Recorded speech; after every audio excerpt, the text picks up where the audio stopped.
여호와여 주의 분노로 나를 책망하지 마시오며 주의 진노로 나를 징계하지 마옵소서. 여호와여 내가 수척하였사오니 내게 은혜를 베푸소서. 여호와여 나의 뼈가 떨리오니 나를 고치소서. 나의 영혼도 매우 떨리나이다. 여호와여 어느 때까지니이까? 여호와여 돌아와 나의 영혼을 건지시며 주의 사랑으로 나를 구원하소서. 사망 중에서는 주를 기억하는 일이 없사오니 스올에서 주께 감사할 자 누구리이까? 내가 탄식함으로 피곤하여 밤마다 눈물로 내 침상을 띄우며 내 요를 적시나이다. 내 눈이 근심으로 말미암아 쇠하며 내 모든 대적으로 말미암아 어두워졌나이다. 악을 행하는 너희는 다 나를 떠나라. 여호와께서 내 울음소리를 들으셨도다. 여호와께서 내 간구를 들으셨으며 여호와께서 내 기도를 받으시리로다. 내 모든 원수들이 부끄러움을 당하고 심히 떨미어 갑자기 부끄러워 물러가리로다. 아멘. 하나님의 말씀입니다. 하나님께 감사합니다.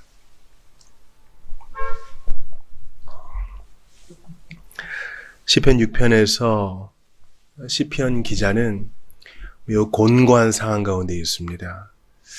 그 첫 번째 곤고함은 뭐냐 하니까 2절에 보면 그의 육체의 질병인 것 같습니다.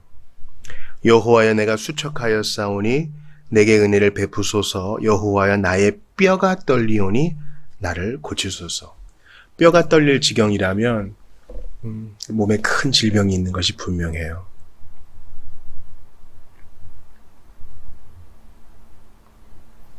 그게 어떤 병인지는 우리는 모릅니다.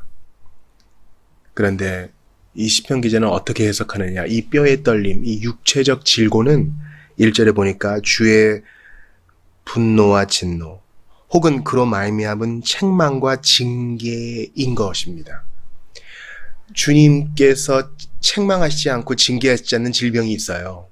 즉 우리의 죄와 상관없이 우리가 겪게 되는 질고도 있습니다. 하나님의 일을 이루려 하시려고요. 그런데 오늘 시편 기자는 자신이 회개할 일이 있었던 것 같아요. 그래서 주님의 책망과 징계로 이 질병을 해석합니다.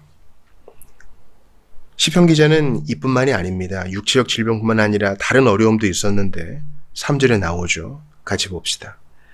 나의 영혼도 매우 떨리나이다. 여호와여 어느 때까지이니까? 몸의 질병은 약을 잘 쓰거나 또는 심령이 강인하면 이겨낼 수 있어요. 그런데 영혼도 매우 떨린대요.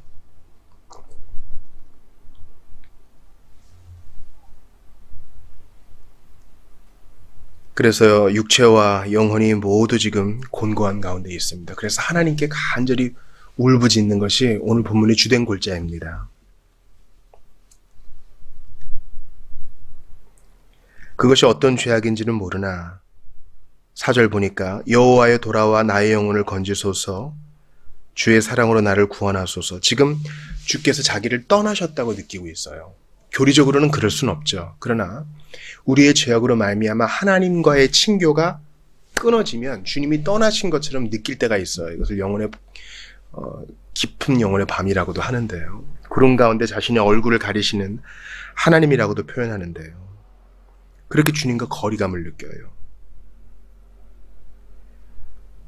시편 기자는 주님께 청원합니다. 5절 보니까 사망 중에서는 주를 기억하는 일이 없사오니 스올에서 주께 감사할 자 누구리이까? 이 사망과 스올은 같은 뜻인데 지옥이라고 해석하면 좀 그렇고요. 여러분 무엇이 지옥이고 무엇이 사망이고 무엇이 스올이에요? 예수님과 함께 있지 않은 게 사망이고 지옥이고 스올입니다. 이건 러더퍼드가 잘 표현했죠. 비록 천국이라 해도 거기 주님이 함께 안 계시면 거기가 지옥이고요. 비록 사람들이 지옥이라 해도 거기 주님이 함께 하시면 거기가 천국이에요. 그런데 주님과 떨어져서는 제대로 감사할 수 없고 주님을 기억할 수도 없으니 자기를 좀 회복시켜 달라고 자기의 죄를 용서하시고 주님의 징계를 달게 받겠으니 회복시켜 달라고 간구하고 있습니다. 그러니까 지금 시편 기자는 하나님과의 친교가 단절된 상태고 그것이 우리가 알지 못하는 어떤 죄 때문임을 우리가 알 수 있어요. 그것 때문에 몸과 영혼이 다 아파요.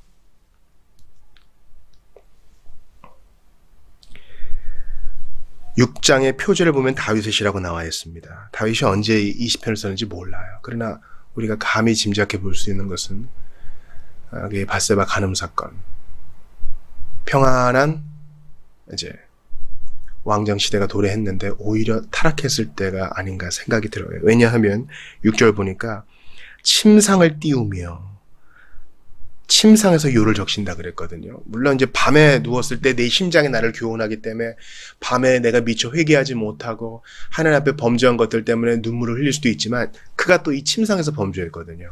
우리가 그렇게도 볼 수 있습니다. 스펄전은 이렇게 해석하는 것도 제가 보았습니다. 시편 기자는 자기의 눈이 근심으로 말미암아 쇠해졌고 또 대적으로 말미암아 어두워졌다 이렇게 얘기합니다. 자, 영혼의 이런 깊은 밤, 하나님의 징계를 받고 책망을 받는 밤에는요, 대적들이 날뛰어요. 이 대적은요, 다윗의 육체적 대적일 수도 있겠죠. 아, 왕이 시름시름하다. 그러니까 이제 왕에게 조공을 바치고 이스라엘에게 조공을 바치던 나라들이 막 우후죽순 일어나서 반역을 일으킨다고도 볼 수 있고요. 우리에게는 어떻게 해석됩니까? 불구대천의 원수, 마귀와 세상과 육신이 요 곤비한 때를 틈타가지고 우리를 공격한다고요. 자, 생각해 보세요. 몸만 아파도 하나님이 진짜 계신가 의심이 들어요. 육신의 공격이죠. 몸과 영혼이 동시에 아프면 세상이 우리를 더욱 유혹하고요. 몸과 영혼이 동시에 곤비하면요, 마귀가 우리를 더욱 정죄해요. 넌 구원받지 못한 사람의 가능성이 높아. 그럼 그런 일이 있겠니? 다른 사람들은 다 즐거워하고 기뻐하고 잘 되는 것 같은데 네가 그렇다면 너 분명히 더 문제가 있는 거다, 너. 그러니까 어쩌면 너는 네가 믿었다고 착각할 수 있어. 어떤 기독교의 어떤 교리에 생각이 주입된 거야.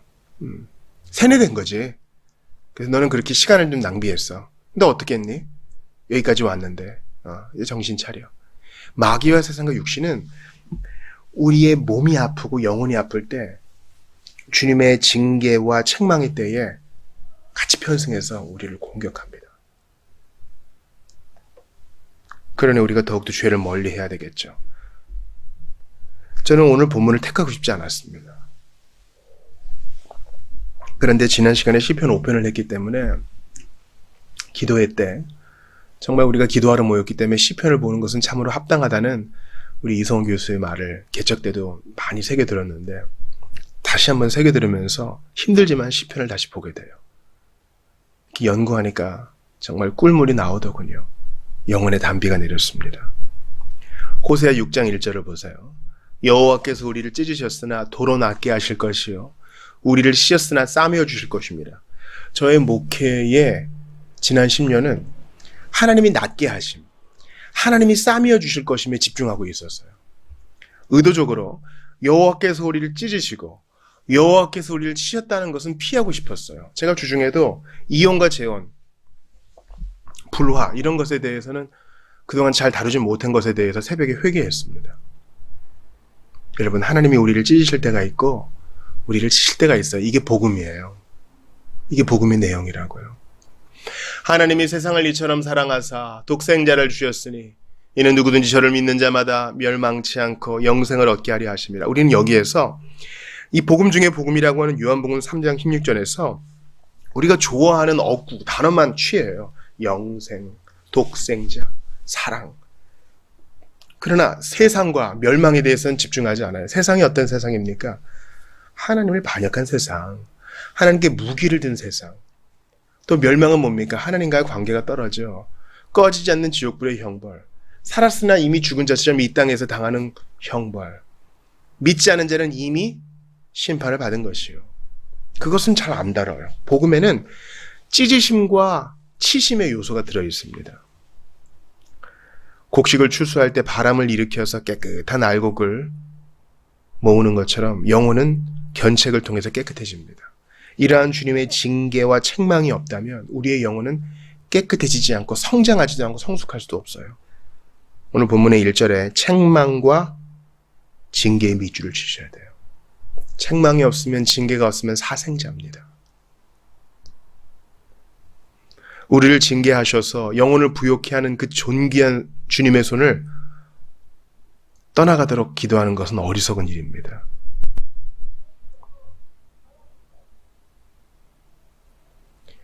이러한 견책은 위장된 축복입니다. 이것을 놓칠 수는 없죠. 그래서 주님이 이 징계와 책망을 받겠습니다. 그러나 제가 낙담하지 않도록 주님의 분노와 진노로는 하지 말아 주십시오. 예레미야도 말하죠. 예레미야 10장 24절입니다. 여호와여 나를 징계하옵시되 너그러이 하시고, 제가 견딜 만큼만 해주세요. 너그러이 하시고 진노로 하지 마옵소서. 주께서 나로 없어지게 하실까 두려워하나이다. 징계의 회초리가 필요한 것은 알고 있습니다. 그러나 이것 때문에 제가 가루가 되어서는 안 되겠습니다. 너그러이 해주십시오.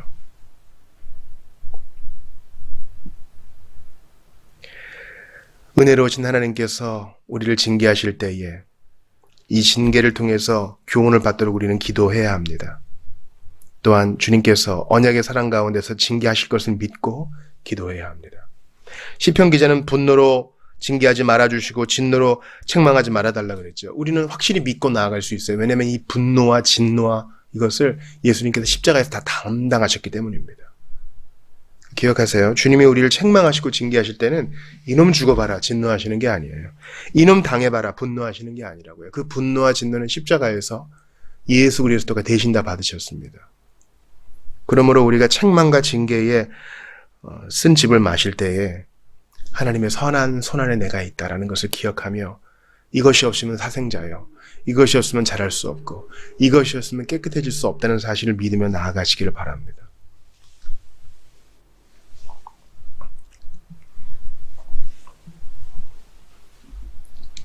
이 2절과 3절을 보세요.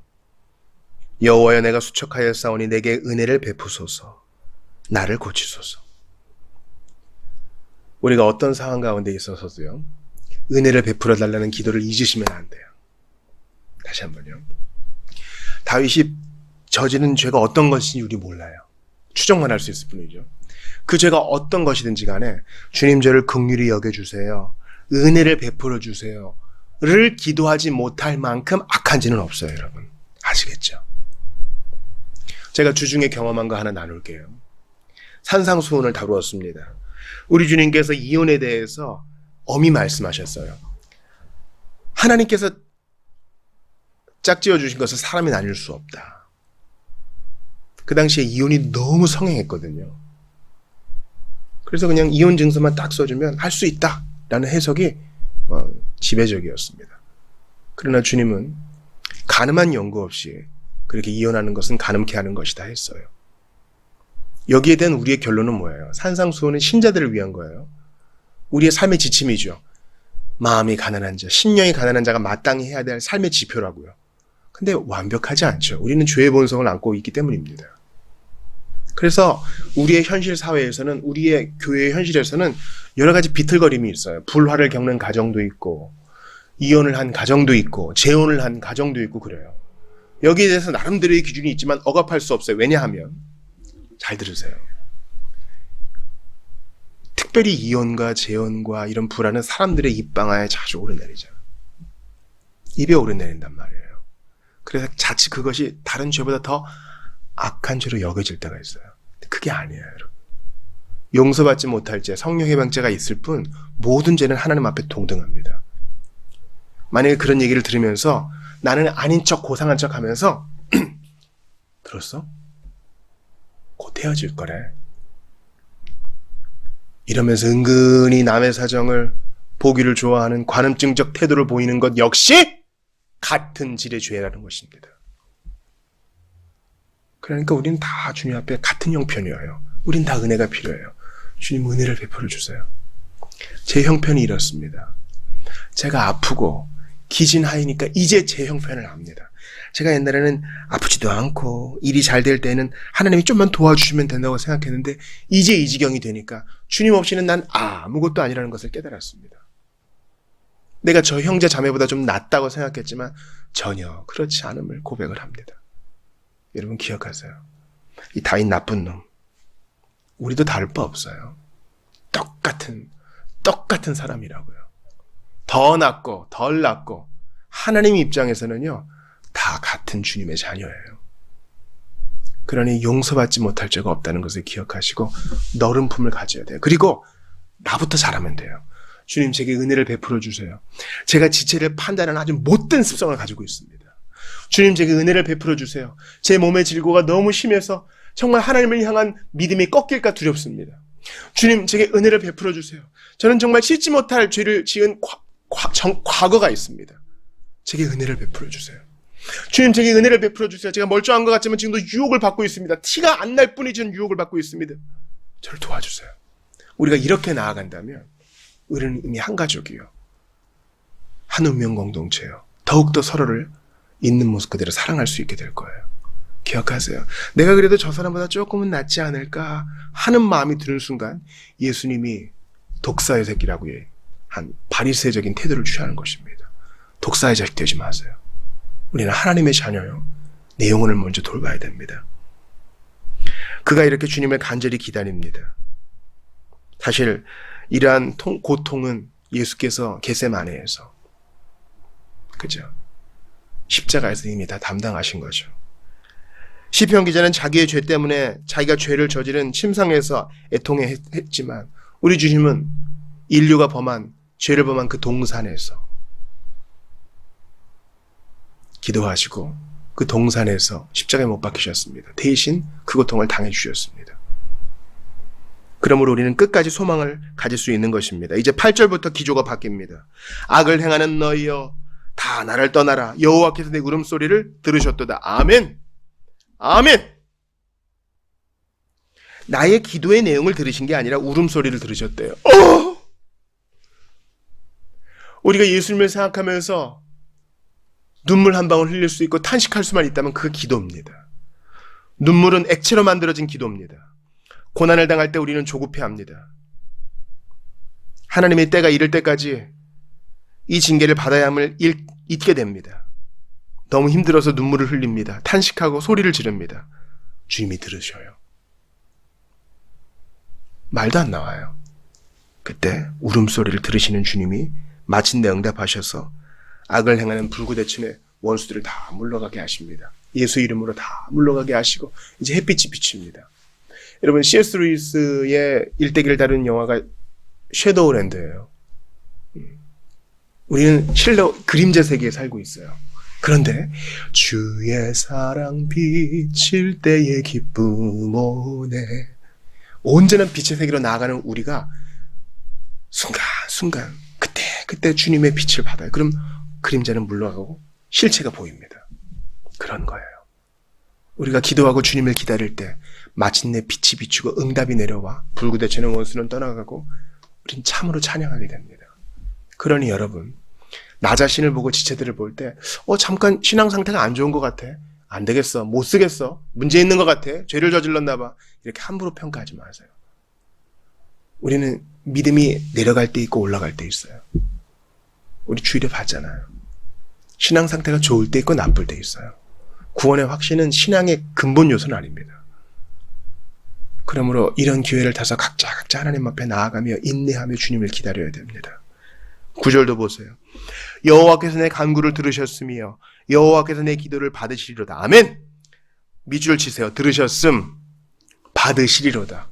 이제 응답을 받으니까 앞으로에 대한 기대와 확신도 생겨요. 내 간구를 들으셨으니 앞으로도 내 기도 들어주시겠지. 미래에 대한 확신이 딱 가져요. 이렇게 주님을 체험하는 거예요. 책으로 읽고 남이 해준 얘기 들어서 갖는 거 아니에요. 내가 주님을 기다리고 내가 주님의 징계를 받고 내가 주님의 책망을 받으며 자라가면서 아버지와 인격적 관계를 맺어가면서 이제 확신을 갖게 되는 거예요. 이번에는 내가 뛰어내리면 받아주시겠지. 어린아이가 그 믿음으로 장롱에서 뛰는 거 아닙니까? 사랑하는 여러분, 아브라함이 어떻게 이삭을 내리시려고 그래요? 그동안 연단이 된 거예요.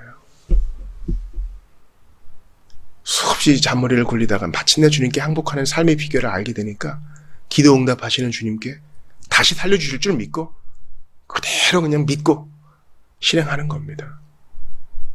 그러려면 통증이 있어야 돼요. 아픔이 있어야 됩니다. 고통을 수반합니다. 십자가를 지는 것은 고통입니다. 내 주를 가까이 하게 하는 십자가 짐 같은 고생이나 신앙생활은 여러분 고생이에요. 여러분, 우리는 순례자의 모임이에요. 우리는 나그네의 교회입니다. 순례자와 나그네는 다 자기 짐이 있거든요. 먼 길 여행하는 사람들의 필수적 특징이 있어요. 이 짐 때문에 힘든 거예요. 그래서 저 스페인, 프랑스 순례길에서는요, 이 짐을 다음 숙소까지 배달해주는 그런 업체가 있어요. 근데 우리 영적 여정에는 그런 거 없어요. 다 내 몫에 태인 십자가 지고 가는 거거든요. 그래서 서로가 필요해요. 서로가 필요하다고요. 안 그래도 다 모여가지고 얼마나 힘드셨습니까? 서로 격려하고. 우리 여기까지 왔으니 앞으로도 잘 가게 될 것입니다. 이것을 체험하면서 나아가는 우리 모두가 되기를 바랍니다. 10절 보세요. 내 모든 원수들이 부끄러움을 당하고 심히 떨미어 갑자기 부끄러움 물러가리로다. 내가 원수들을 직접 해치우는 게 아닙니다. 불구대치는 원수들을 향하여 영적 전쟁을 하는 것은요, 내가 직접 칼을 빼드는 것이 아니요, 내가 개인적으로 주님과의 관계가 회복될 때 원수들이 물러가요. 주님을 기다렸어요. 내가 징계와 책망을 받고 그들의 모든 위협과 조소와 회유를 이겨내요. 주님 주신 능력으로. 때가 되어서 이 섀도우랜드의 그림자 나라에 빛이 비춰요. 그러니까 어둠이 물러가요. 원수들이 물러가요. 찬양이 와요. 사랑하는 여러분, 오늘 설교를 마칩니다. 우리는 아플 때 있고 건강할 때가 있어요. 기도가 잘 될 때 있고 안 될 때가 있어요. 그런 순간을 거치다가 주님이 부르시면 마침내 놓아주실 때가 되면 이 땅에서의 여정을 마치고 영광의 나라에 갈 것입니다. 그때까지 이런 일 당하는 것을 기이하게 여기지 말고 나를 다루시는 주님의 손길이라 생각하면서 받아들이십시다. 예수님의 생애를 보세요. 늘 좋았나요? 아니요. 그분의 생애는 참으로 고생이었어요. 기쁜 날도 있었죠. 함께 찬미하며 즐거워하신 때가 있었고 사랑하는 이들과 먹을 것을 나누어 먹으며 기뻐하신 때가 있었죠. 죄인들이 돌아오는 것을 보며 흐뭇하실 때도 있었죠. 그러나 그분의 생은 또한 고생도 있었어요. 배반하는 사람도 있었고 공생의 정에는 가정을 건사하셔야 되는 고생도 있었습니다. 사람들이 말씀을 들려줘도 믿지 않는 것을 의아하게 여기면서 고생과 유리방황함을 경험하셨어요. 배고픔도 경험하셨고 몸의 통증도 경험하셨습니다. 뼈가 떨리오니 십자가에서 얼마나 떨렸겠어요. 탈수는 진행되고 온 신경계는 제멋대로 움직이면서 심장은 터질 듯이 움직이고 눈앞이 흐려지고요. 숨은 가빠옵니다. 그 고통은 내가 받을 분노와 진노를 대신 당하기 위함이었습니다. 거기서도 기도하신 주님은 우리의 기도의 문을 여셨어요. 그래서 너희의 기도는 응답될 것이다. 내 이름으로 응답될 것이다 말씀하셔요. 주님을 기다리는 자는 복됩니다. 예수님이 그 길을 열어놓으셨기 때문에 복됩니다. 오늘 설교의 주제가 잘 참아 인내하자, 견뎌내자, 언젠간 지나갈 거야. 이거 아니에요. 예수님께서 환히 열어놓으신 길이 있기 때문에 나의 인내와 내가 책망을 받아들이는 이 마음과 내가 징계를 견뎌내는 이 신앙의 스케일, 그거를 말하는 게 아니에요. 예수 안에서 이미 다 보장되었기 때문에 두려워하지 말라는 것입니다. 때론 낙심되고 힘이 들어도 주님 더욱 가까이 계시며, 우리의 낙심과 힘이 들매 방점이 있는 것이 아니라 그럼에도 함께 하시는 주님, 예수님에게 방점이 있는 것이에요. 주님을 기다리는 자가 복됩니다. 육체와 영혼의 질병 속에서 우리의 죄를 기억하게 하시고 마침내 회개하게 하시며 빛을 비추어 주시고 하나님과의 관계를 회복해 하시고 원수를 물러가게 하시는 주님께 감사드리면서, 주여 내 영혼의 질병을 고쳐 주옵소서.